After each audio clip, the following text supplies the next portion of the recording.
ఇక డీటెయిల్స్ చూద్దాం. విశాఖపట్నం జిల్లా గాజువాకలో ఉక్కు కాంట్రాక్టర్ కార్మికులు దీక్ష చేస్తున్నారు. ఈ దీక్ష శిబిరాన్ని ఏపీ కాంగ్రెస్ పార్టీ అధ్యక్షురాలు వైఎస్ షర్మిల సందర్శించారు. ఉక్కు ప్రైవేటీకరణకు వ్యతిరేకంగా నిలబడతా అని, కాంట్రాక్టు కార్మికులకు అన్యాయంగా తొలగించిన వారికి అండగా ఉంటా అని ఆమె భరోసా ఇచ్చారు. అయితే ఈ దీక్ష శిబిరానికి షర్మిల వెళ్లడంతో ఉద్రిక్త వాతావరణం నెలకొంది. దీంతో అక్కడ పోలీసులు భారీగా మోహరించారు. ఇక ఇదే అంశానికి సంబంధించిన పూర్తి సమాచారాన్ని మా ప్రతినిధి నాయుడు అందిస్తారు. నాయుడు, చెప్పండి.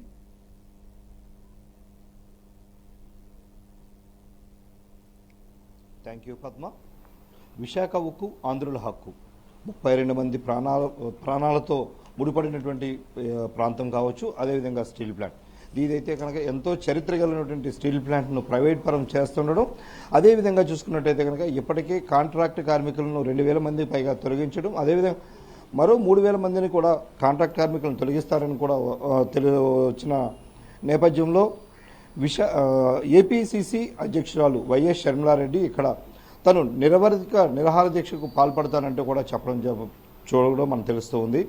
ఎందుకంటే నిన్నటి నుంచి కూడా ఏదైతే కాంట్రాక్ట్ కార్మికులందరూ కూడా నిరవధిక సమ్మె కూడా చేపట్టడం జరిగింది. దీనికి సంఘీభావంగా ఏపీసీసీ అధ్యక్షురాలు వైఎస్ షర్మిలారెడ్డి ఈరోజు ఏదైతే ఇక్కడ స్టీల్ ప్లాంట్ వద్ద ఉన్నటువంటి వీరందరికీ కూడా సంఘీభావం తెలిపేందుకు ఇప్పుడు వచ్చారు. అదేవిధంగా చూసుకున్నట్టయితే కనుక వైఎస్ షర్మిలారెడ్డి చాలా ఘాటు వ్యాఖ్యలు కూడా చేసిన పరిస్థితి మనకి ప్రధానంగా కనిపిస్తుంది.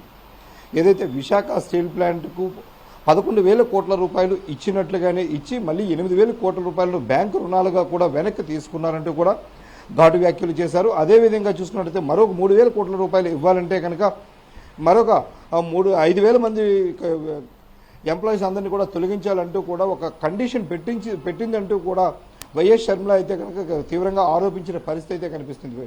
అదేవిధంగా చూసుకున్నట్టయితే కనుక కాంగ్రెస్ ప్రభుత్వ హయాంలో ఏర్పడినటువంటి ఈ స్టీల్ ప్లాంట్ ఎంతో లాభాల బాట పట్టిందని, అదే బీజేపీ ప్రభుత్వం వచ్చిన తర్వాత ఈ స్టీల్ ప్లాంట్ను కంప్లీట్గా నష్టాల బాటలోకి పంపించడం, అదేవిధంగా నష్టాలు చూపించి అదే బూచిగా చూపించి దీన్ని అదానీ అంబానీలకు అమ్మేందుకైతే మాత్రం కేంద్ర ప్రభుత్వం కుట్ర చేస్తుందంటూ కూడా వైఎస్ షర్మిల అయితే తీవ్రంగా కూడా ఘాటు వ్యాఖ్యలు చేశారు. అదే నేపథ్యం చూసుకున్నట్టయితే కనుక రాష్ట్రంలో ఉన్న కూటమి సర్కార్ ఏదైతే ఉందో, ఇటు చంద్రబాబు నాయుడు కావచ్చు, ఇటు జనసేనకు సంబంధించి పవన్ కళ్యాణ్ కనీసం ఈ స్టీల్ ప్లాంట్కి సంబంధించి ఎటువంటి కూడా అడగకపోవడం దారుణమని, అదేవిధంగా చూసుకున్నట్టయితే కనుక బీజేపీ కేంద్రంలో ఉన్న బీజేపీకి అయితే కనుక ఊడిగం చేసేందుకే వీళ్ళిద్దరూ కూడా కంకణం కట్టుకున్నట్టుగా కనిపిస్తుంది తప్ప కనీసం స్టీల్ ప్లాంట్కు సొంత గనులు ఏర్పాటు చేయాలన్న ఆలోచన రాకపోవడం, దానిపై కనీసం ప్రశ్నించకపోవడం చూస్తుంటే కనుక చాలా దారుణం అంటూ కూడా చెప్తున్న పరిస్థితి అయితే ఉంది.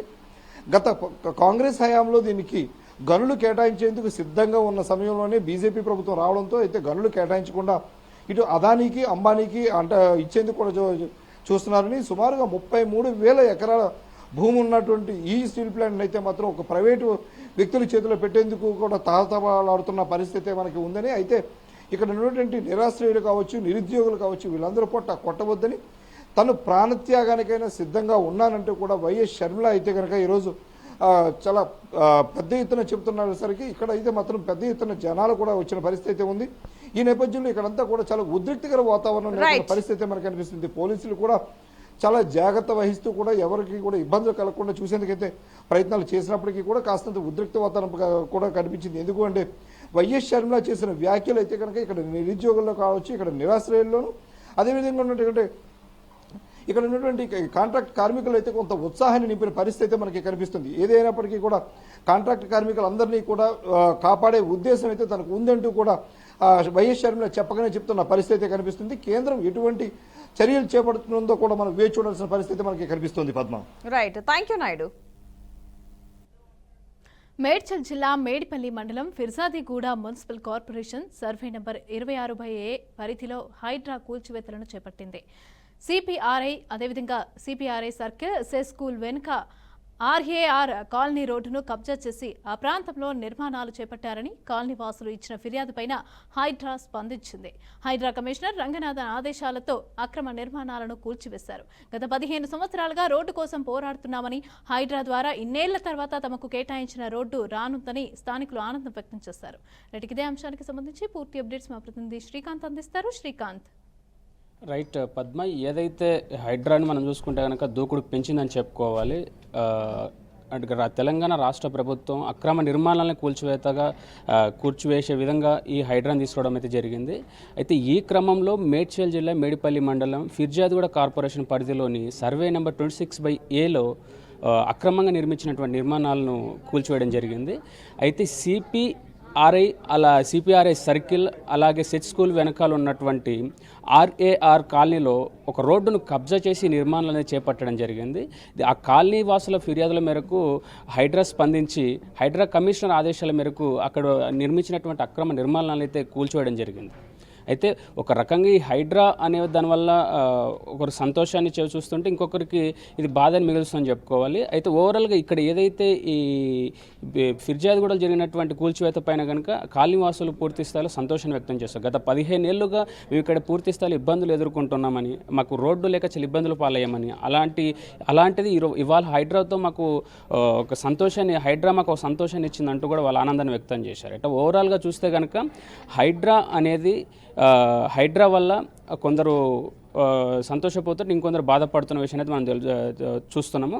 అయితే ఇకపోతే ఈ హైడ్రా అనేది పూర్తి స్థాయిలో గతంలో కూడా హైడ్రాని ప్రతిపక్షాలు కూడా తీవ్రస్థాయిలో విమర్శలు వ్యక్తం చేశారు. హైడ్రా కాదు ఇది హైడ్రామా అంటూ కూడా అలాంటి వ్యాఖ్యలు కూడా చేయడం జరిగింది. అయితే ఎప్పుడైతే ఈ హైడ్రా అనేది పూర్తి స్థాయిలో అమల్లోకి వచ్చిందో అప్పటి నుంచి అక్రమంగా నిర్మాణాలు చేపట్టాలన్నా కూడా భయభ్రాంతులకు గురవుతున్న పరిస్థితి. అంటే ఓవరాల్గా చూసుకుంటే కనుక హైడ్రా వల్ల నష్టం కన్నా కూడా ఉపయోగాలు ఉంటున్నాయి అన్నట్టుగా మనకు ప్రస్తుతం హైడ్రా తీసుకుంటున్న నిర్ణయాలను బట్టి మనకు తెలుస్తోంది మమత.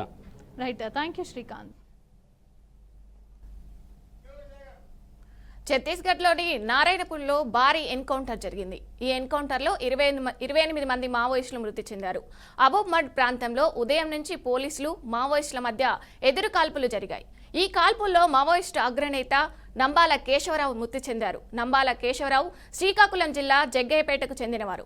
కేశవరావు మాజీ కబడ్డీ ఆటగాడు కూడా. ప్రస్తుతం ఉన్న national institute of technology Warangal కాలేజీలో ఇంజనీరింగ్ పూర్తి చేశారు. దండకారణ్యంలో కీలక భూమిక పోషించిన నంబాల మావోయిస్టు కేంద్ర కమిటీ కార్యదర్శిగా కొనసాగుతున్నారు. రైట్, ఇక ఇదే విషయంపై మరింత సమాచారం మా ప్రతినిధి సాల్మాన్ అందిస్తారు. సాల్మాన్. దేశంలో మావోయిస్టులను అంతం చేయడానికి కేంద్ర ప్రభుత్వం ఆపరేషన్ కాగర్తో ఛత్తీస్గఢ్ లో ఆపరేషన్ కాగర్తో ఆ యొక్క జవాన్లను అక్కడ జల్లడబడుతుంది. ఖచ్చితంగా మావోయిస్టులను ఏడి పారేసేందుకు మాత్రం పెద్ద ఎత్తున బలగాలు కూపింగ్ చేస్తున్నాయి. ఈ రోజున మావోయిస్టులు తరసపడ్డారని జవాన్లు కాల్పులు జరపగా సుమారు 28 మంది చనిపోయారు. దాంట్లో నంబాల కేశవ్ ఆ యొక్క కేంద్ర కార్యదర్శిగా పనిచేస్తున్నారు. ఖచ్చితంగా 2018లో గణపతి స్థానంలో గణపతి రాజీనామా చేసిన తర్వాత ఆ యొక్క తన బాధ్యతలను ఈ యొక్క నంబాల కేశవరావు స్వీకరించారు. ఖచ్చితంగా ఈ యొక్క ఆపరేషన్ కాగర్తో కేంద్ర ప్రభుత్వం కేంద్ర హోంశాఖ మంత్రి తన ట్విట్టర్ లో కూడా పోస్ట్ చేశాడు. ఖచ్చితంగా 2026 వరకు ఆ యొక్క మావోయిస్టులను అంతం చేయడమే కేంద్ర లక్ష్యమని ట్విట్టర్ లో పోస్ట్ చేశాడు. ఖచ్చితంగా ఈ యొక్క Nambala Keshav Warangal REC regional college లో బీటెక్ పూర్తి చేశాడు. ఖచ్చితంగా ఈ యొక్క అప్పుడు రాడికల్ విపరీతంగా ఉండడంతో రాడికల్ ఆకర్షితుడై పీపుల్స్ వార్ లో చేరాడు. ఖచ్చితంగా ఏదైనా ప్లాన్ కనుక వేస్తే ఖచ్చితంగా ఆ యొక్క ప్లాన్ సక్సెస్ చేసేందుకు మాత్రం కేశవరావు ఖచ్చితంగా అది సక్సెస్ అవుతుందని చెప్పొచ్చు. ఖచ్చితంగా అలిపిరి ఘటనలో ఇప్పుడున్న సీఎం ఆంధ్రప్రదేశ్ సీఎం నారా చంద్రబాబు నాయుడు అలిపిరి దగ్గర ఖచ్చితంగా ఆ యొక్క బాంబ్ బ్లాస్ట్ లో తాను కొంత ప్రాణస్థితిలో నుంచి బయటపడ్డాడని చెప్పవచ్చు. ఛత్తీస్గఢ్ లో కూడా 2010లో 74 మందిని ఆ యొక్క జవాన్లను అంతమందించడంలో పోషించాడని చెప్పవచ్చు. ఖచ్చితంగా మావోయిస్టులు కూడా ఈ యొక్క ఆపరేషన్ కాగర్తో ఆ యొక్క దానికి సంబంధించి ఛత్తీస్గఢ్, తెలంగాణ, మహారాష్ట్ర సరిహద్దు కర్రెగుట్టల దగ్గర ఖచ్చితంగా భారీ మోహరింపు చేశారు. ఖచ్చితంగా ఈ యొక్క మావోయిస్టులు కూడా లేఖ విడుదల చేస్తారు. ఖచ్చితంగా మేము శాంతి చర్చలకు మేము సిద్ధంగా ఉన్నాం. ఈ యొక్క శాంతి చర్చలకు మేము వస్తామని చెప్తే కూడా ఈ యొక్క ఛత్తీస్గఢ్ ప్రభుత్వం కానీ లేకుంటే కేంద్ర ప్రభుత్వం కానీ ఇప్పటి వరకు ఆ లేఖ మీద ఇప్పటి వరకు స్పందించలేదు. ఈ రోజు జరిగిన ఎన్కౌంటర్ లో మాత్రం మావోయిస్టు కోలుకొని దెబ్బ అని చెప్పవచ్చు. ఈ యొక్క నెల రోజుల ప్రాంతంలో 31 మంది మృతి చెందారు. ఈ రోజున 28 మంది చనిపోయారు. సుమారు 84 మంది లొంగుబాటు చర్యగా పోలీసులు స్వీకరించారు. Thank you Salman. కుప్పంలో జరుగుతున్న తిరుపతి గంగమాంబ అమ్మవారి జాతర సందర్భంగా ఏపీ సీఎం చంద్రబాబు సతీమణి భువనేశ్వరి సమేతంగా రాష్ట్ర ప్రభుత్వం టీటీడీ తరపున అమ్మవారికి పట్టు వస్త్రాలు సారె సమర్పించారు. ప్రసన్న తిరుపతికి గంగమాంబ అమ్మవారి జాతర సందర్భంగా ఈ రోజు మధ్యాహ్నం కుప్పానికి విచ్చేసిన చంద్రబాబు దంపతులు అమ్మవారిని దర్శించుకుని ఆశీస్సులు పొందారు. కుప్పంలో అత్యంత వైభవంగా నిర్వహించే శ్రీ ప్రసన్న తిరుపతి గంగమాంబ జాతర మహోత్సవాల్లో చివరి ఘట్టమైన అమ్మవారి విశ్వరూప దర్శనంతో తల్లి కృపా కటాక్షాలు అందరిపై ఉండేలా అనుగ్రహించాలని చంద్రబాబు కోరారు. ఇక ఇదే అంశానికి సంబంధించిన పూర్తి సమాచారాన్ని మా బ్యూరో చీఫ్ గోపీనాథ్ మరింత సమాచారం అందిస్తారు. గోపి, చెప్పండి.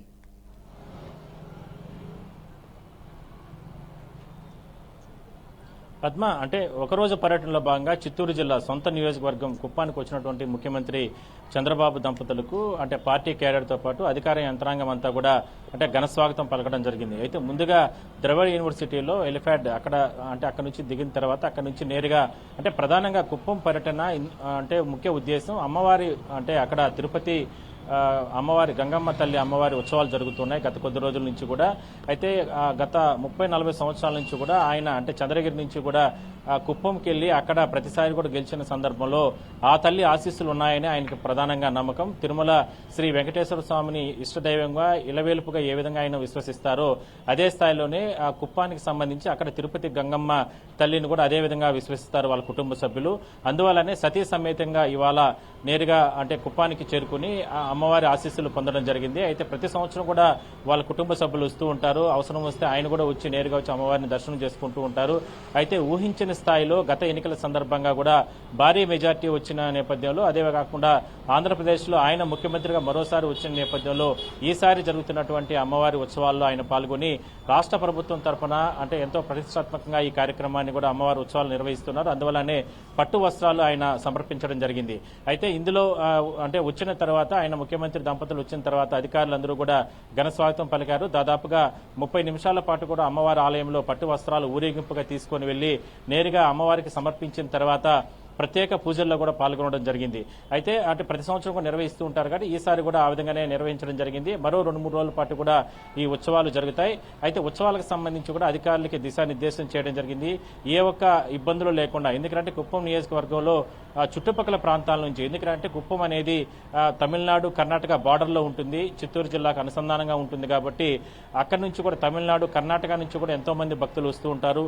లక్షలాది మంది భక్తులు వచ్చేటువంటి నేపథ్యంలో ఎటువంటి అవాంఛనీయ ఘటనలు లేకుండా కూడా అధికారులకి స్పష్టమైన ఆదేశాలు ఇవ్వడం జరిగింది. అందువల్లనే ప్రభుత్వం కూడా గత 2-3 రోజుల నుంచి కూడా ఎంతో ప్రతిష్టాత్మకంగా ఒకవైపు భద్రతా పరంగా కావచ్చు, మరోవైపు ముఖ్యమంత్రి వస్తున్న నేపథ్యంలో ఈ రకంగా కూడా చర్యలు తీసుకున్నారు. అయితే దాదాపుగా ఒక 20-30 నిమిషాల పాటు ముఖ్యమంత్రి చంద్రబాబు దంపతులు అంటే చంద్రబాబు గారు కావచ్చు, భువనేశ్వరి వాళ్ళు అంటే సకుటుంబంగా ఆలయంలో ఉండి అమ్మవారికి ప్రత్యేక పూజల అనంతరం తిరుగు ప్రయాణం అవ్వడం జరిగింది.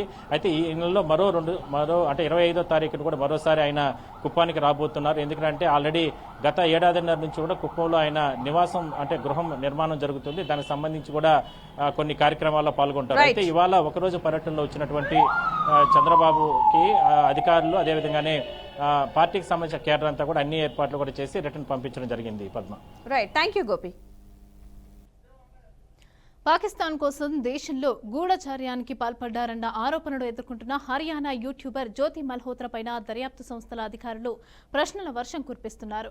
ఇక ఎన్ఐఏ, ఇంటెలిజెన్స్ బ్యూరో, సైనిక ఇంటెలిజెన్స్ అధికారులు వివిధ కోణాల్లో ఆమె నుంచి సమాధానాలు రాబట్టే ప్రయత్నం చేస్తున్నారు. పాకిస్తాన్, చైనా, బంగ్లాదేశ్, దుబాయ్లో ఆమె చేసిన పర్యటనలు, ఆర్థిక లావాదేవీలపైన వారు ప్రధానంగా దృష్టి సారించారు. అయితే ఆమెకు గల ఆదాయ వనరులు ఆమె విదేశీ పర్యటనలు చేపట్టే స్థాయిలో లేవని తెలిపారు. కి చెందిన జ్యోతిని గూఢచార్యం ఆరోపణలపైన ఈ నెల 16న అరెస్టు చేశారు. రైట్, ఇదే అంశానికి సంబంధించి పూర్తి అప్డేట్స్ మా ప్రతినిధి శ్రీనివాస్ అందిస్తారు. శ్రీనివాస్, దేశవ్యాప్తంగా జరుగుతున్నటువంటి 2 దేశాల మధ్య పాకిస్తాన్ కావచ్చు, భారతదేశం మధ్య జరుగుతున్నటువంటి వరవిక కావచ్చు, దానికి సంబంధించినటువంటి విషయాల్లో చూసినట్లయితే ఇప్పటికే పాకిస్తాన్ సంబంధించినటువంటి పూర్తి విషయాలను కానీ భారత్ విషయాలని చేసినటువంటి మహిళగా ఉన్నటువంటి మనం ఇప్పటికే వచ్చిన 16వ తారీఖు నాడు అరెస్ట్ కూడా చేయడం జరిగింది. దీనికి సంబంధించి ఇప్పటికే పూర్తి స్థాయిలోని దేశ భద్రత కొరకు ఉన్నటువంటి అనేక వైమానిక దళ విషయాలే కావచ్చు, దానికి సంబంధించినటువంటి రాష్ట్ర స్థాయిలో కాదు, ప్రపంచ స్థాయిలో ఉన్నటువంటి భారతదేశ వైమానిక దళాలు కావచ్చు, భారతదేశ భద్రతా విలువలకు సంబంధించినటువంటి కూడా ఈమె పూర్తిగా ఇన్ఫర్మేషన్ ఇచ్చినట్లు కూడా తెలుస్తుంది. దీనికి సంబంధించి ఇప్పటికే దేశ స్థాయిలో ఉన్నటువంటి ఇంటెలిజెంట్ విభాగం కావచ్చు, నేషనల్ డిఫెన్స్ అకాడమీ NIA సంబంధించినటువంటి వాళ్ళు కూడా ఈమె మీద ఎప్పటికే రెడ్ కూడా నిర్వహించారు. దీనికి సంబంధించి భారతదేశం సంబంధించినటువంటి విషయాలు పాకిస్తాన్ కు ఎక్కడెక్కడ చేరవేసింది, దీనికి సంబంధించిన విషయాలు కూడా పూర్తిగా ఒక ఇంటెలిజెంట్ వ్యవస్థ కూడా ఇప్పటికీ ఒక డేటా కూడా సేకరించినటువంటి పరిస్థితి.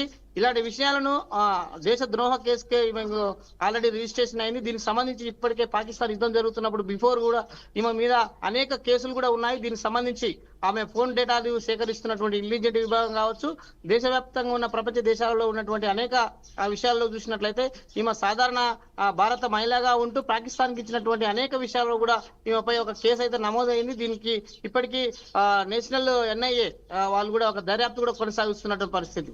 ఏది ఏమైనటువంటి పరిస్థితుల్లో కూడా పాకిస్తాన్ సంబంధించినటువంటి బంగ్లాదేశ్ కావచ్చు, దీనికి సంబంధించినటువంటి వివిధ ప్రపంచ దేశాలకు సంబంధించినటువంటి అనేక విషయాలలో భారత్ నుంచి సమాచారం సేకరించిన దాంట్లో కీలక వ్యక్తిగాను ఆమెను ధృవీకరించారు. ఇప్పటికే ఇంటెలిజెంట్ వ్యవస్థ కూడా ఆమె మీద పటిష్టమైనటువంటి ఒక రిపోర్ట్ కూడా తయారు చేసినటువంటి పరిస్థితి.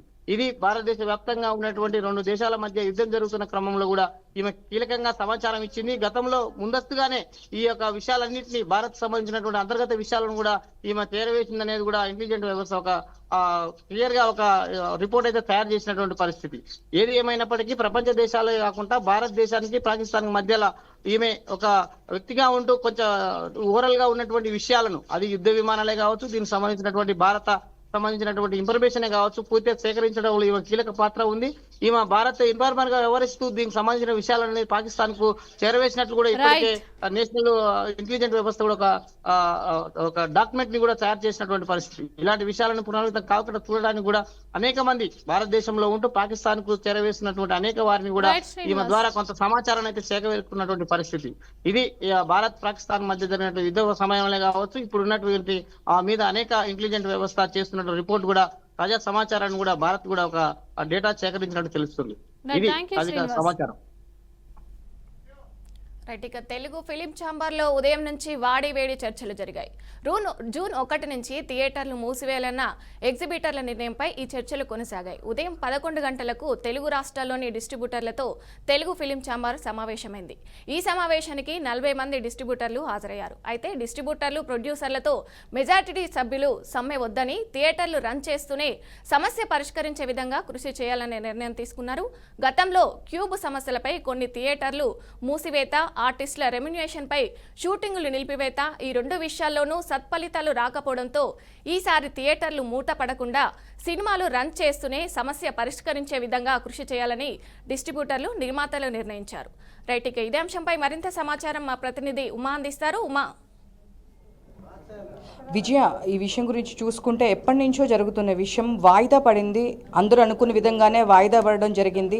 అంటే ఈ సమస్య ఇప్పుడుతో క్లియర్ చేస్తారు అని చెప్పి అనుకున్నారు. కానీ చాలామంది వాయిదా పడింది, వాయిదా వేస్తారనే అనుకున్నారు. ఫస్ట్న థియేటర్లు క్లోజ్ చేస్తారని చెప్పేసి కొంతమంది వాదన వినిపిస్తే ఇప్పుడు వరకు ఉన్న సమస్యలు, ఇంతకు ముందు వచ్చిన క్యూబ్ సమస్యలే కానివ్వండి, ఆర్టిస్టులకు ఇవ్వాల్సిన సమస్యలే కానివ్వండి, డబ్బుల గురించి ఇవ్వాల్సిన సమస్యలే కానివ్వండి, ఏది క్లియర్ అవ్వనప్పుడు ఇది కూడా క్లియర్ అవ్వదు. సో ఇది కూడా మళ్ళీ వాయిదానే పడిద్ది.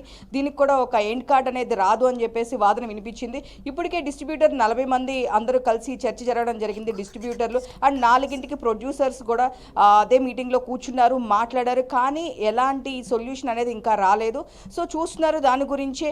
అంటే ఇప్పుడు వరకు పర్సంటేజ్ బేస్ మీద, పాతకాలంలోనే మేము పర్సంటేజ్ బేస్ మీద తీసుకున్నాము, ఇప్పుడు కూడా మాకు పర్సంటేజ్ బేస్ మీద ఇవ్వండి అని చెప్పేసి డిస్ట్రిబ్యూటర్లు అడగడం జరిగింది. కానీ ఇక్కడ చూసుకుంటే డిస్ట్రిబ్యూటర్లు అడిగిన విధంగా ప్రొడ్యూసర్లు ఒప్పుకోని పరిస్థితి కనిపిస్తుంది. ఇప్పుడు సినిమాలో ఉన్న పెద్ద పెద్ద ప్రొడ్యూసర్స్ వాళ్ళవే ఎక్కువ హవా కనిపిస్తుంది, సినిమాల థియేటర్స్ వాళ్ళే ఎక్కువ ఉన్నాయి కాబట్టి దీనికి ఒప్పుకోకపోవచ్చు అనే ఒక వాదన కూడా వినిపించింది. అదేవిధంగా మళ్ళీ ఈ సమస్య వాయిదా పడిందే తప్పించి దాని గురించి ఎలాంటి ఒక క్లారిటీకి రాలేదు విజయ.